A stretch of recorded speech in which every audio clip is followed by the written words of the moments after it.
Parfait. Moi, j'attendrai 2 minutes pour. Bonjour tout le monde. Est-ce que tout le monde est là? Oui, alors je sais qu'il y a tous ceux qui regarderont la conférence en différé, comme les autres mardis. Donc bonsoir à tout le monde. Bonsoir Andrew, bonsoir Annabelle. Certains se sont excusés ne pouvant être là ce soir, donc une petite pensée pour eux. Et ce soir, nous allons, le comment du pourquoi, aborder un thème assez particulier, assez étonnant aussi. C'est pourquoi je suis un pessimiste ou une pessimiste. Alors en réalité, c'est un sujet assez dense. Donc je vais être synthétique et je vais essayer de vous amener dans ce voyage qui est un voyage assez particulier. Qu'est-ce qu'un être pessimiste? Qu'est-ce qu'une personne pessimiste? Je ne sais pas si vous en avez fréquenté ou si vous en connaissez autour de vous. Si oui, faites-moi un petit coucou de la main. Ok. Et c'est quelque chose qui est assez intéressant quand on se frotte à ces personnes-là. Et c'est ni bien ni mal, c'est juste que c'est source de douleur pour eux et pour les autres. Pourquoi je dis ça? Parce qu'en définitive, une personne pessimiste, c'est quelqu'un qui a perdu la foi. C'est quelqu'un qui a perdu la confiance. Et c'est aussi quelqu'un qui, très souvent, et vous l'aurez remarqué en fréquentant des pessimistes, qui se cantonne dans l'inaction. Alors, pour pouvoir comprendre pourquoi et comprendre comment cela fonctionne, il va falloir qu'on rentre un petit peu dans certains détails. Il va falloir que je vous explique comment vous fonctionnez et de quoi vous êtes constitué. Mais avant tout, il va falloir que vous compreniez comment nous fonctionnons dans une globalité. Nous avons un mental.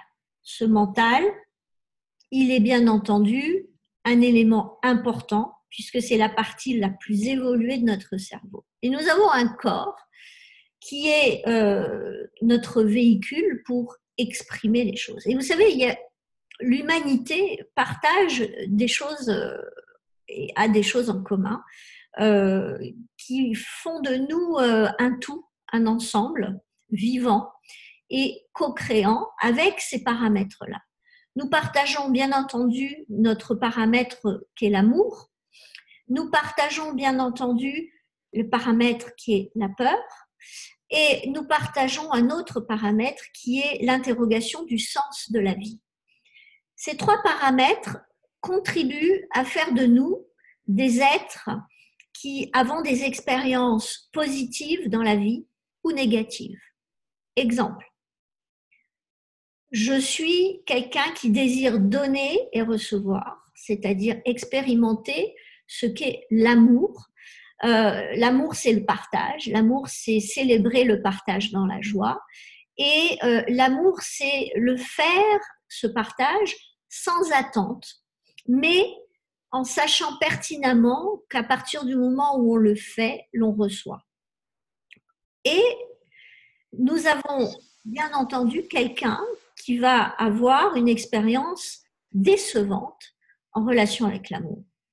À ce moment-là, automatiquement, cette personne va associer l'amour à du désagrément, à de l'inconfort, à de l'instabilité, à de l'insatisfaction, à de la douleur, à de la souffrance, à de l'échec et à de la perte. Et finalement, ce paramètre, qui est notre paramètre commun, va se transformer en information. De toute façon, tout stimuli dans la vie constitue de l'information. Mais notre sujet, c'est bien la personne pessimiste. Et la deuxième chose en commun que nous avons, c'est qu'à partir du moment où une expérience source d'insatisfaction se répète, qu'est-ce qu'il se passe? Eh bien, il se passe une chose, c'est que nous construisons de la peur. Alors, la peur apparaît de différentes façons. Bien entendu que des expériences négatives répétitives et chroniques vont finalement constituer un fuel sous forme de croyances qui vont venir nourrir des paradigmes et qui vont constituer des dogmes pour la personne, des croyances qui vont devenir sa réalité.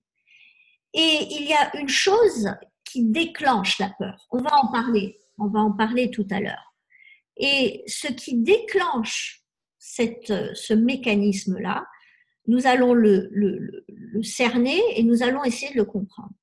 Donc, cette humanité autour de l'amour, vivant l'amour de façon positive ou négative, va aussi faire l'expérience de la peur. Et la peur peut être aussi vécue de façon positive ou négative. C'est-à-dire que la peur est une création de votre ego. Votre ego a horreur de disparaître. Il a horreur d'être inexistant. Il a horreur de mourir. Et il crée ce mécanisme énergétique qui va co-créer, qui va se mettre en place avec le système nerveux autonome un chaos. Et ce chaos va faire que vous allez vous retrouver dans un état au niveau du système nerveux d'accélération extrême. Et vous allez avoir tout le système que l'on appelle sympathique, l'accélérateur du corps, qui va être en état d'alerte, et le frein de l'engagement qui va être enclenché. Imaginez une voiture où vous freinez, vous accélérez en même temps, vous avez compris ce que ça fait au moteur, hein, il explose ou implose. Et finalement, vous vous retrouvez dans cette situation-là. Et c'est une création énergétique de votre ego pour que finalement vous puissiez soit prendre les rênes et dire ça suffit, je mérite mieux que ça, je veux reprendre le pouvoir sur la situation. Et à ce moment-là, vous allez co-créer avec cette circonstance du raisonnement dans un premier temps si vous avez encore un petit peu d'espace au niveau intellectuel disponible. Et en général, quand on a la peur, on a le rythme du système nerveux central qui est en bêta supérieur. Donc, je vous garantis que votre mental est absolument éteint. Mais vous avez votre cerveau reptilien qui est à fond. Et là, à ce moment-là, vous allez créer une stratégie qui va finalement vous permettre d'aller vous confronter à votre peur. On en parlera plus tard. Ça, c'est la première version. Deuxième version, c'est que vous allez vous éteindre dans cette peur. Vous allez mourir dans cette peur. C'est-à-dire que vous allez vous nier et vous allez complètement vous soumettre à elle. Et là, vous avez les deux vécus possibles avec une peur. Et les désagréments et les catastrophes et les atteintes à votre homéostasie, c'est-à-dire votre état de santé, qui va en être la conséquence. Et puis, il y a la troisième chose importante dans la vie d'un pessimiste, c'est qu'il y a le sens de la vie. Et là, on est quand même tous un petit peu concernés dans ce sens de la vie, parce que finalement, dans le sens de la vie, vous avez ce qui réunit tous les humains. Les humains sont, je remets mon petit écran à l'ordre du jour pour vous voir. Les humains sont finalement autour de cette interrogation, que suis-je là pour faire quoi? Pourquoi suis-je un humain sur une planète et quoi je dois faire et à quoi je sers? Et bien entendu que cette interrogation sans réponse entretient notre potentiel à être plutôt pessimiste si nous avons des exigences élevées par rapport à notre mission de vie. Et vous avez ceux qui n'ont pas cette exigence-là et qui vont être plutôt touchés par le rapport à l'amour ou leur rapport aux peurs. Et pour ceux qui ont les trois, ils sont mal barrés parce que vous avez bien compris que accumuler les déceptions en amour, donner, recevoir, célébrer ensemble et être satisfait grâce à ça et se sentir renforcé, plus de subir des peurs et de s'y noyer et en plus de ne pas savoir où on va, ça fait beaucoup pour une seule personne. Donc ce qui est intéressant là-dedans, c'est que si vous avez effectivement dans votre environnement des personnes pessimistes, vous allez vous rendre compte qu'elles ont tout un point commun. C'est qu'en fait, en définitive, elles ne font rien. Elles sont dans l'inaction. Ce sont des personnes qui vivent et qui survivent. Et il y a des degrés plus ou moins importants de pessimisme, mais sachez que le quantitatif ne compte pas, c'est le qualitatif qui compte. C'est qu'à partir du moment où vous doutez de l'un de vos paramètres vitaux, vous êtes à ce moment-là en train de regarder ce qui vous manque, ce que vous n'avez pas, et vous êtes en train de regarder la part du verre qui est vide. À partir de ce moment-là, vous vous privez d'une chose essentielle, c'est de pouvoir avoir conscience de ce qui vous compose, de ce que vous avez créé déjà dans le passé, et sur cette base de pouvoir aller partager avec les autres et vous autoriser. Alors, pour que vous puissiez comprendre comment se crée cet état, on ne naît pas forcément pessimiste, mais on hérite de croyances limitatives sous forme de circuits neuro-émotionnels qui sont de l'énergie. Et finalement, cette énergie, ces paramètres énergétiques, comme je l'ai dit tout à l'heure, sont une création, qui sont une équation qui vous permettront à des moments différents de votre vie d'être interpellés par des circonstances, des situations ou des personnes. Alors regardez, vous avez d'un côté votre vie qui se déroule, vous avez les événements dans cette vie et vous arrivez avec un patrimoine de référentiels qui sont des interférences que vous traînez avec vous. Alors ces interférences, elles viennent soit de votre vie fétale, soit de vos aïeux, soit de votre vécu jusqu'à hier soir, tout à l'heure, ou il y a une minute. Et vous traversez votre vie avec ça. Que fait un pessimiste? Un pessimiste, ça peut être par exemple un impatient insatisfait. Déjà, un impatient, qu'est-ce qu'il est? Il est dans l'ingratitude de ce qu'il a, il veut aller plus vite et il veut être au sommet de la montagne sans faire le chemin, sans apprécier son évolution. Et quand il est en haut, forcément, il se rend compte qu'il a déjà envie d'autre chose et que ça ne le satisfait pas au point de le guérir de ses vides. Et forcément que de montagne en montagne, gravi à forte pression et avec de nombreux efforts, cette personne va finalement se retrouver en situation d'incessante insatisfaction, de permanente interrogation sans réponse. Et finalement, n'oubliez pas ce que j'ai dit tout à l'heure, l'ego crée la peur. Parce qu'il y a une chose que l'ego craint le plus, c'est d'être inexistant.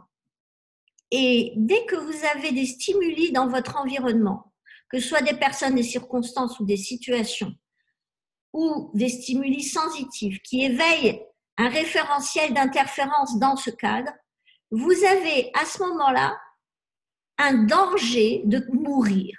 C'est-à-dire un danger de mourir en tant que personne, en tant que concept que vous représentez, en tant que passé que vous avez accompli et de le faire vivre encore longtemps. Et à ce moment-là, vous avez l'impression, votre mental, votre ego a l'impression que ce paramètre-là est un danger de mort.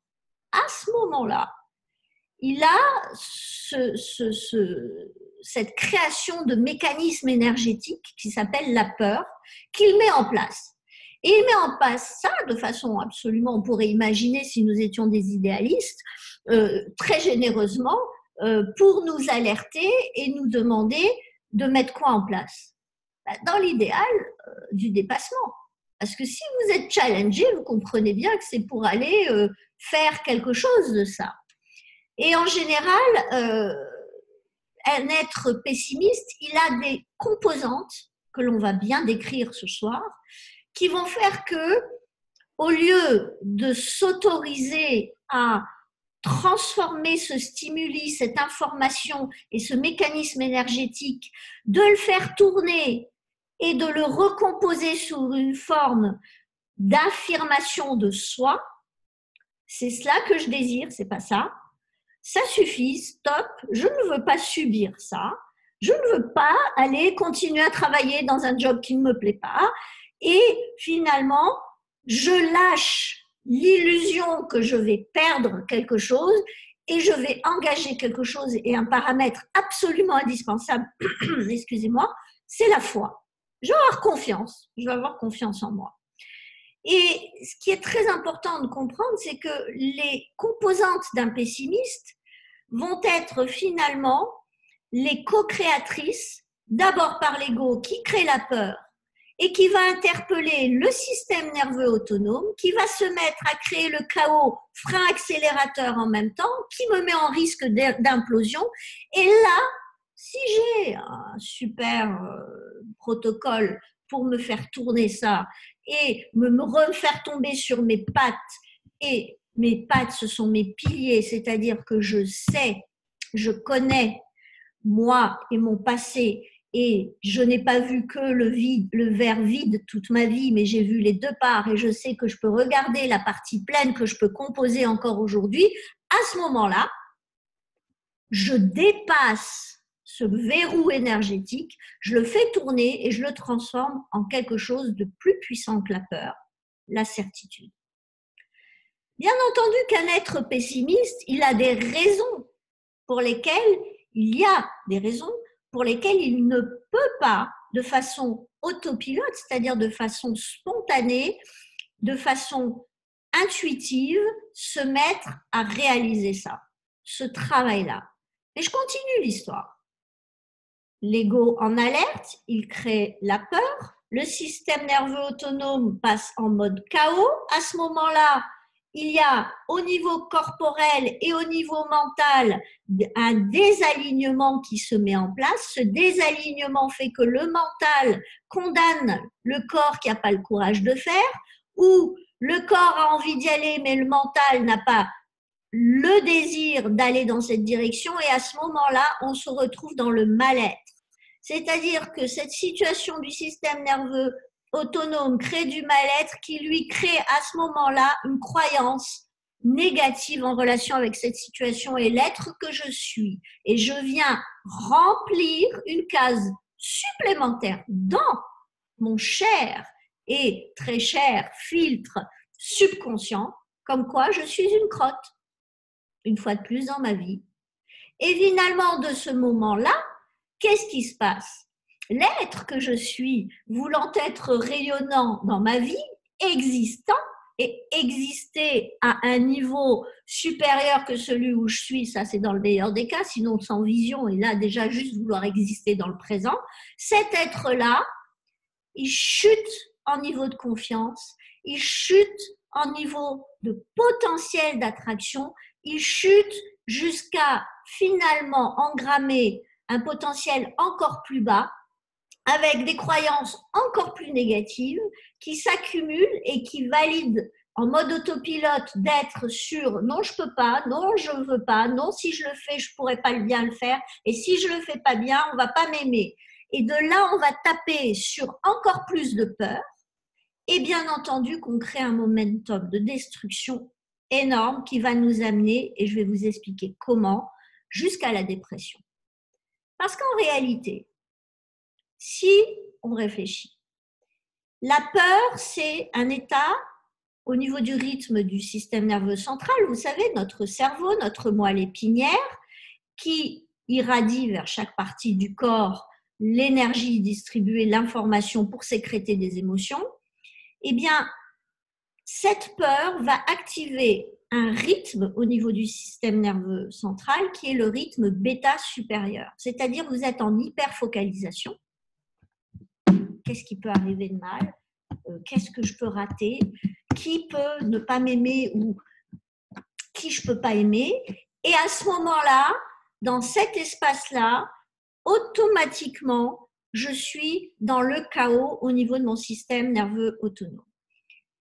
Si vous ne savez pas faire tourner ça. Si vous ne savez pas, dépasser ce rythme-là, le faire tourner et aller trouver, en condensant la peur, en vous affrontant à elle, en la regardant dans les yeux, en lui disant « Ok, j'ai peur de perdre mes enfants, j'accepte. » C'est terrible ce que je dis. Mais regardez, réfléchissons ensemble. Et d'ailleurs, je reprends là un des raisonnements de Mani Essam, un de mes mentors majeurs et le plus important pour moi aujourd'hui. Il dit, vous allez perdre vos enfants. Un jour, ils vont finir d'exister. Vous allez finir d'exister. Votre voiture, vous allez la perdre. Votre maison, vous serez obligé de la laisser. Votre époux, vous allez bien finir par cesser d'exister. À un moment donné, la peur n'est que de l'énergie. À partir du moment où vous acceptez de perdre, où vous acceptez de gagner, parce que ça aussi c'est source de peur, la peur se dilue, elle disparaît. Et à ce moment-là, naît un autre rythme. Un rythme qui est au niveau énergétique supérieur à la peur, qui est la certitude. Parce qu'en réalité, la certitude fragmentée, c'est de la peur. Ça veut dire que quand votre système nerveux autonome n'a pas la puissance nécessaire, l'endurance nécessaire face aux stimuli de votre vie, de vos circonstances extérieures, pour faire tourner la certitude en permanence, la foi, garder le cap, garder ma vision dans l'axe, ne pas me laisser aspirer par les ennuis, les bobos, les catastrophes, les déplaisirs, les souffrances, les critiques, et me laisser aspirer par les fantasmes, les illusions, les louanges, et finalement lâcher mon axe. Si vous ne savez pas revenir au centre, finalement, vous allez être aspiré par vos peurs. Peur de gagner, peur de prendre les responsabilités de ce que vous allez gagner, de faire face aux louanges en ayant tout le temps la capacité d'attirer à vous les mêmes louanges, les mêmes publics, les mêmes salutations, les mêmes satisfactions, les mêmes degrés de dépassement. Et de l'autre côté, de vous attirer encore plus de critiques, encore plus de haine, encore plus de désaffection, d'insatisfaction, de critiques et de déplaisir et de souffrance. Et vous allez vous noyer là-dedans. Si vous ne savez pas faire tourner ça et vous dire, ok, c'est quoi le bénéfice d'accepter ça? C'est quoi, en acceptant ça, que je vais laisser naître en moi comme puissance, comme capacité de rayonnement, comme autorisation, qui va, parce que sur la base de mon passé, je vais créer de la confiance, me permettre d'aller en direction de mes visions. Alors, dans cet espace-là, bien entendu qu'il y a déjà pas mal de questions qu'on peut se poser. Et si, excusez-moi,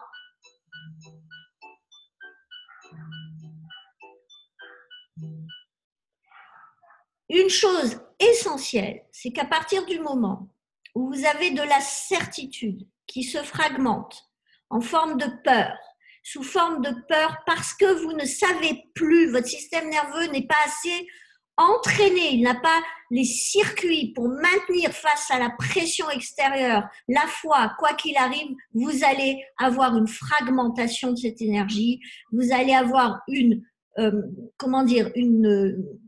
compartimentation sous forme de peur. Et là, vous allez avoir trois peurs majeures qui vont assaillir votre pauvre être pessimiste. C'est que finalement, toute sa vie, dans le premier cas, il a persévéré, et il a réussi à se dépasser, mais à chaque fois, il a été trahi, ou mal aimé, ou rejeté, ou il a finalement, il ne s'est pas senti mériter l'affection et l'attention des autres.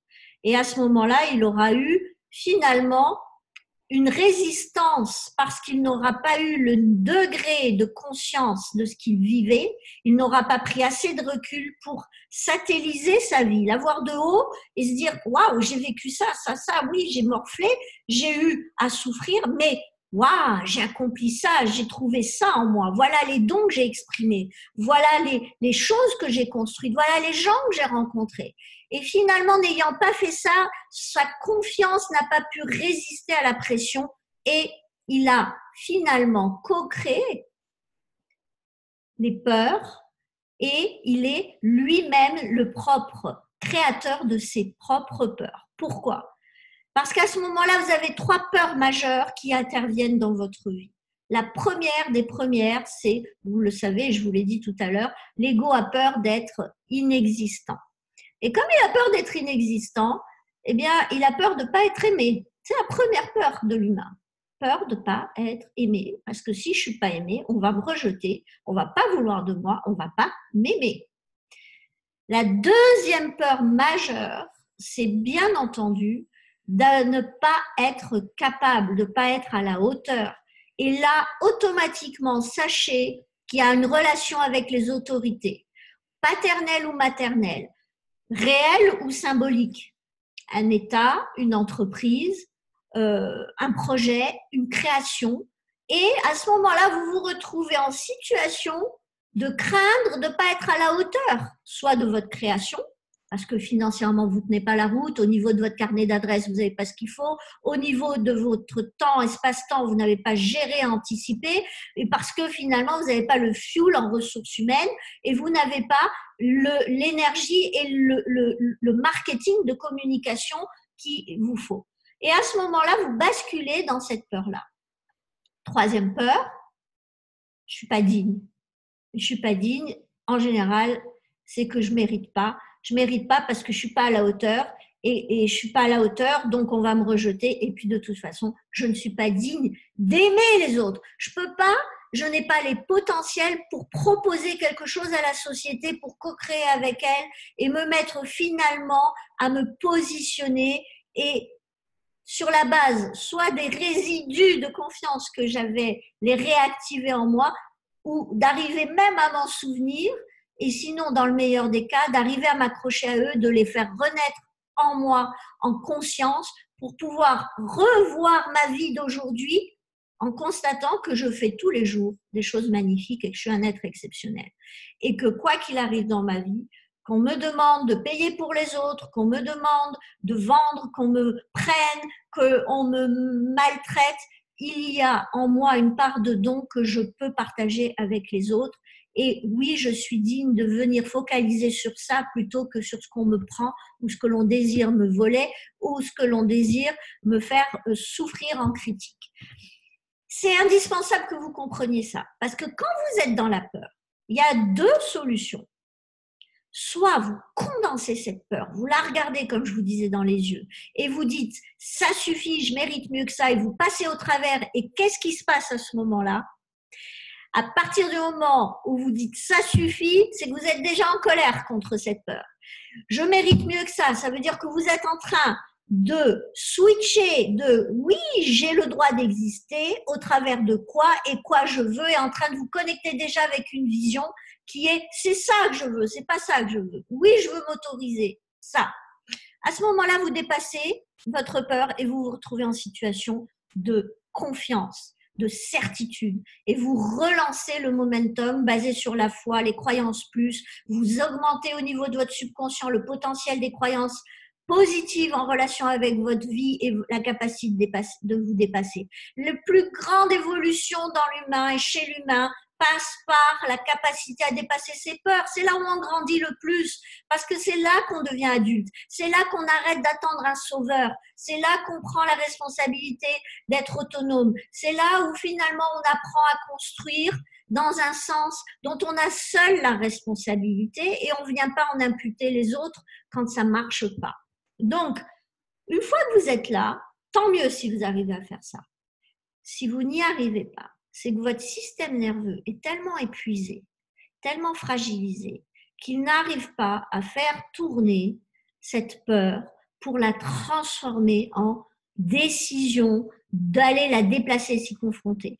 Et à ce moment-là, vous allez avoir une fragmentation encore plus profonde au niveau du système nerveux autonome qui va co-créer avec votre corps des émotions de frustration et de colère. Et là, on est encore dans la partie yang, dans la partie masculine du système nerveux. On peut encore se mettre en colère, on peut encore dépasser. Et si vous n'arrivez pas, vous allez commencer à taper sur l'externe, c'est-à-dire vous allez dire que ce sont les autres qui sont responsables de votre misère. Et vous allez voir les pessimistes, qu'est-ce qu'ils vont faire à ce moment-là? Ils vont commencer à critiquer les voisins, à critiquer la famille, à commencer à anticiper sur les opportunités qu'ils ont, s'ils ont des opportunités en disant oui, mais de toute façon, les autres, ce sont tous des pourris et je n'y arriverai pas parce que les autres sont mauvais ou parce que les autres sont faux ou parce que les autres sont incapables. Et on va se retrouver finalement dans une situation d'une personne qui prend le contrôle et qui se met à exister sur la base de sa souffrance et de sa peur. Et finalement, on crée une compensation qui est, semble-t-il, très confortable sur le moment, mais très inconfortable pour tout votre système vital, c'est que vous êtes en mode destruction. Et que cette destruction, si vous n'arrivez pas à la faire tourner pour aller repasser par la peur et dire non, ça suffit, je mérite mieux, etc., et retrouver votre confiance, vous allez aller plonger encore un petit peu plus bas. Et là, vous allez tomber dans une autre énergie. Une énergie plus difficile à faire tourner. Et là, quand vous arrivez dans cet espace-là, votre système nerveux est encore plus fragilisé. C'est beaucoup plus intense pour aller transformer ça. C'est culpabilité et impuissance. Et quand vous êtes dans cet espace, c'est un espace yin, c'est un espace très inconfortable. Parce que finalement, vous vous consumez là-dedans. Et quand vous êtes dans cet espace de nuit intérieure, vous n'avez plus, vous êtes tuné à quelque chose de très différent. Vous ne pouvez plus créer, vous vous sentez éteint. Et là, vous plongez dans la dépression. Et dans cet espace de dépression, vous êtes tuné au concept que vous êtes inexistant. Et cette inexistence-là fait de vous un être qui finalement a créé un momentum entre le mental et le corps, qui est un momentum d'impuissance à un tel niveau que la personne semble mourir. Alors, rien que d'en parler, je ne sais pas si vous avez senti comme l'atmosphère, là, elle est plombée, hein, ça fait pas envie, quoi. Et regardez, c'est très intéressant parce qu'à partir du moment où vous apprenez à votre système de faire tourner l'impuissance et la culpabilité, en allant voir quand est-ce que dans votre vie, vous avez développé finalement de la fierté, de l'amour-propre, quand est-ce que vous avez manifesté de la gratitude dans votre vie et quand est-ce que vous avez eu de la satisfaction. À ce moment-là, vous allez relancer quelque chose qui va être un dépassement de cet état et qui va faire que votre rythme du système nerveux va aller lâcher cette sensation de pauvreté et de tristesse et que vous allez finalement co-créer avec vous-même, avec votre espace interne, des sensations que, waouh, je fais des choses bien, moi, dans la vie. Et puis finalement, je lâche rien, hein, je suis courageux. Et à partir du moment où vous allez avoir, je suis fière, j'ai du potentiel, je suis courageux, vous allez automatiquement aller basculer sur de la joie parce que vous allez célébrer ça. Au moment où vous allez vous connecter à ça, vous allez avoir de la sensation d'être au niveau du premier chakra, excité à l'idée de sortir de ça. Mais c'est un travail et finalement, vous allez vous autoriser à être dans la certitude, dans la détermination, rien qu'en pensant à votre passé et en faisant un travail sur votre passé. Si vous arrivez à faire tourner ça, vous pouvez remonter jusqu'à ressentir dans un rythme alpha que vous êtes une personne dans la plénitude, nourrie et chanceuse. Alors, c'est complexe de dire aux gens que être un pessimiste, c'est être quelqu'un qui ne sait pas penser ni ressentir. Mais c'est ça. C'est quelqu'un qui ne sait plus. Il n'a plus les circuits énergétiques, les circuits neurobiologiques internes et neuro-émotionnels. Et c'est pour ça que la croissance, la réussite et l'évolution, ce sont des trainings, ce sont des entraînements, ce sont des circuits qu'il faut nourrir et qu'il faut entretenir. Donc, comment on marche ? Parce que là, je vous ai décrit l'état des lieux, c'est un peu théâtral, mais comment ça fonctionne? Mais écoutez, c'est très simple. Alors pour ceux qui sont là aujourd'hui et qui assistent, ils connaissent déjà ce mécanisme-là, mais c'est important que tout le monde le sache. Vos pensées et vos émotions co-créent ensemble de l'alignement ou du désalignement. C'est-à-dire que vous allez avoir votre conscient qui va aller fréquenter votre subconscient. Si cette fréquentation est faite de trahison et d'infidélité et qu'il y a la certitude en vous que vous êtes leurré et que votre vie vous a volé quelque chose, vous comprenez bien que vous n'êtes pas aligné avec votre subconscient. Votre subconscient, c'est votre mémoire. C'est là où vous avez enregistré tous vos Yahoo et tous vos Yahoo et vos vont faire que finalement, c'est un patrimoine qui s'appelle le subconscient. Ce subconscient est une mémoire parfaite qui est faite uniquement pour vous faire survivre et qui vous manage au niveau corporel et qui a une connexion à 95% avec le corps. Donc, le corps, c'est votre subconscient. Et le mental, il est connecté à 5%, il peut transformer vos croyances à 5% et vos croyances peuvent impacter votre mental à 5%. Mais par contre, vos croyances peuvent empêcher à 95% votre corps d'aller faire quelque chose. Par exemple, j'ai envie d'être entrepreneur ou j'ai envie de développer une activité pour me faire du cash flow en plus, en parallèle d'une activité. Tout ça, ça peut être freiné par votre subconscient parce que c'est votre corps et que votre corps ne va pas engager. Et dans cet espace-là, vous allez créer quelque chose qui est assez incroyable. Ce désalignement, c'est exactement comme si vous aviez un cheval et un cavalier qui se tapent dessus. À un moment donné, il y a soit le mental, soit le cheval, c'est-à-dire le corps qui tombe par terre à genoux. OK ? Donc, un pessimiste, c'est quelqu'un qui a soit le corps qui fait mal, soit le mental qui fait mal. Il en a marre et finalement, dans chaque action qu'il mène dans sa vie, il en revient à de la souffrance, de la douleur, de la déception, de la désillusion.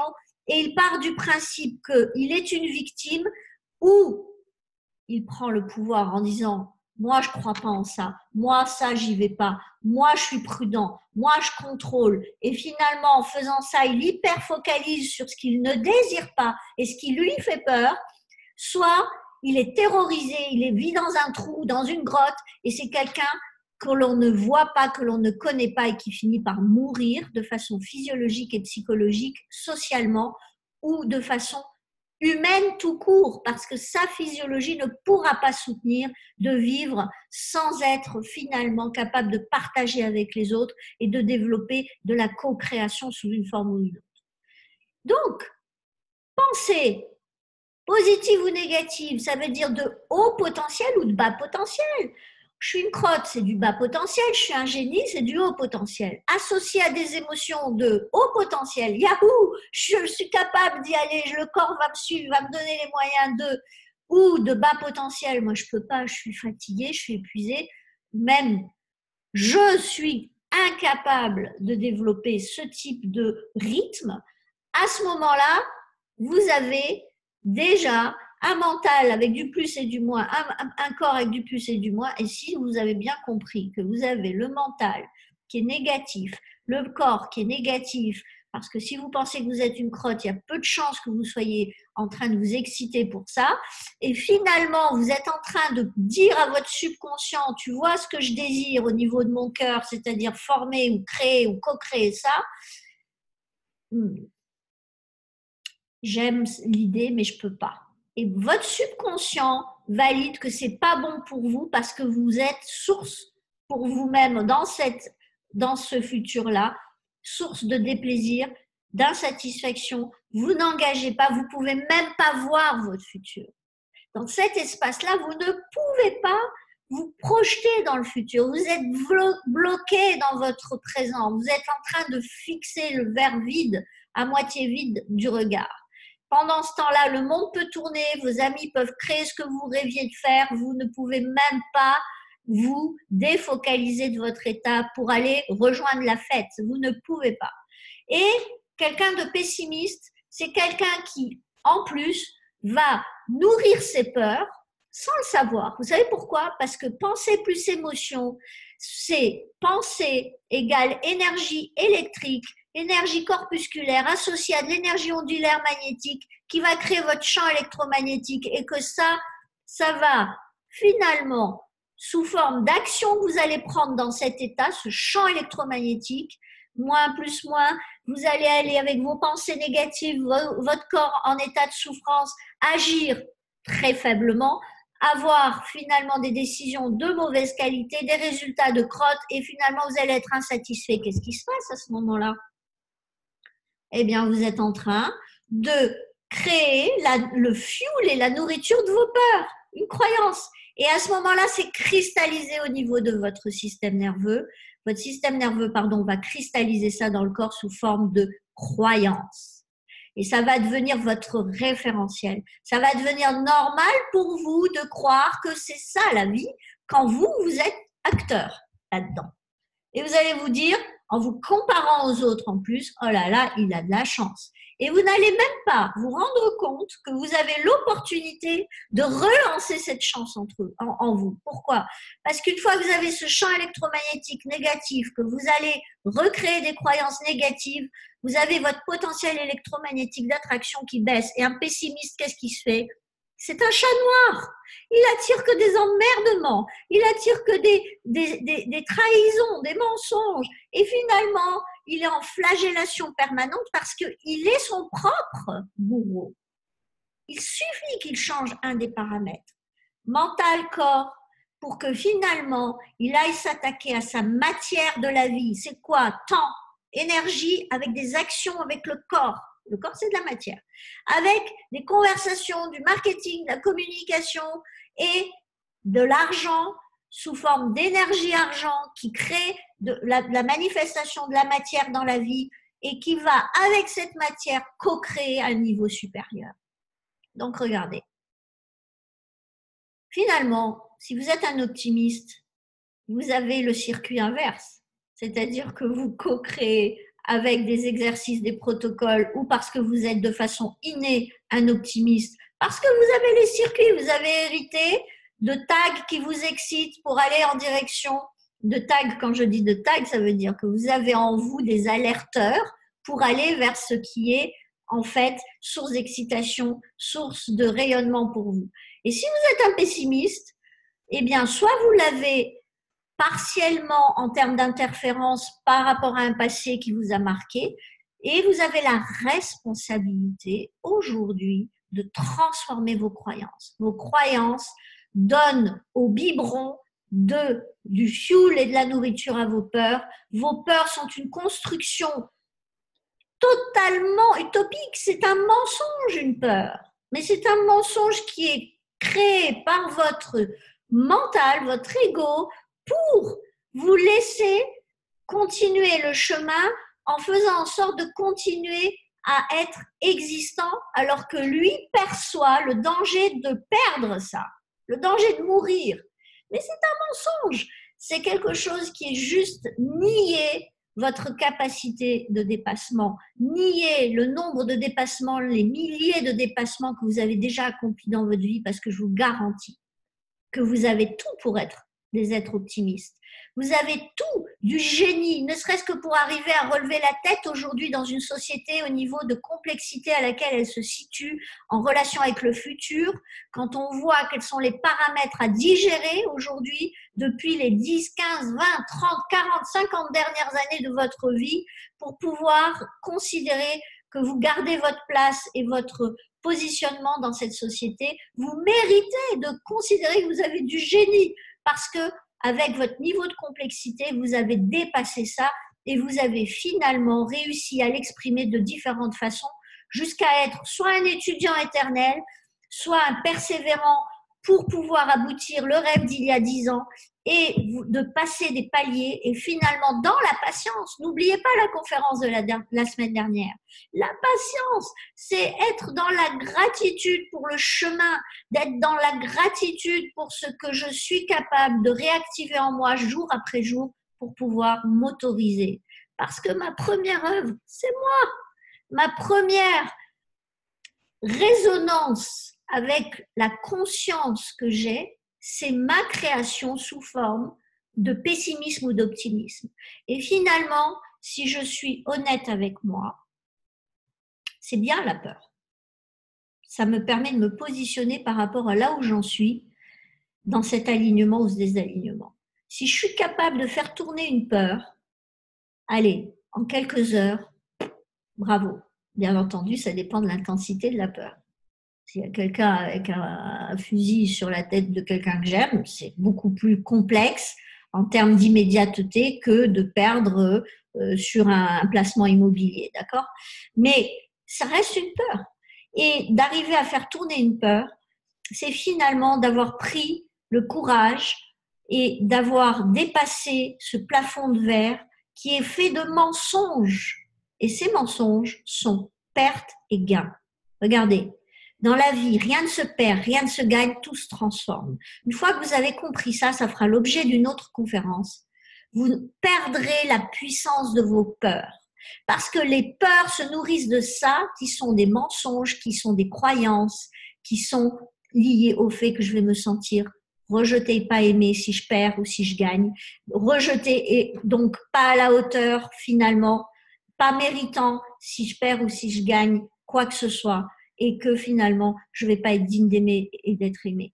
Et mon conseil serait que vous commenciez à regarder et poser les premières pensées que vous avez le matin quand vous vous levez. Regardez quand vous partez le matin avec des pensées qui sont positives, qualitativement élevées et des émotions élevées. Et voyez la journée que vous avez. Faites le test.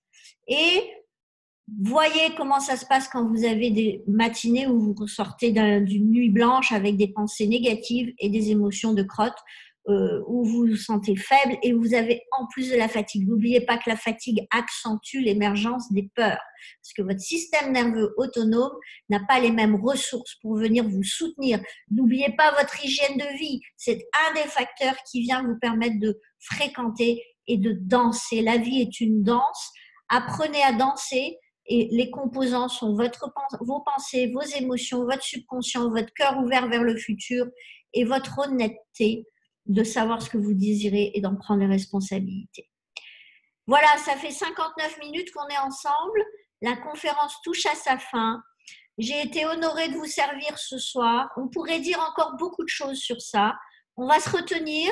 Pour la suite, vous trouverez bien entendu des compléments d'information. N'oubliez pas, je suis ouverte à toutes les questions. Vous pouvez me communiquer avec moi, vous pouvez m'en poser et il y aura bien entendu cette année une séquence où une conférence ne sera composée que de questions ouvertes et nous prendrons que une ou deux ou trois questions pour composer la conférence et pour pouvoir vous honorer de votre présence. Pour ce faire, il faut que vous puissiez être là. Merci à tous ceux qui ont déjà réservé cette conférence, il y en a une vingtaine à peu près. Merci d'être présents chaque semaine en différé. Merci à ceux qui sont là, merci Maïté, merci Annabelle, merci Andrew, merci moi parce que c'est beaucoup d'énergie, beaucoup de travail et beaucoup de désir aussi. Et ça, c'est un dépassement. Et bien entendu que derrière un dépassement, il y a toujours une peur qui sommeille et qui a été endormie avec un retrait de biberon. Et donc, je suis très fière de ça. Merci à vous tous et on se retrouve très très vite la semaine prochaine. Donc, je vous rappelle, n'oubliez pas, votre première œuvre, c'est bien vous. Au revoir et bonne nuit.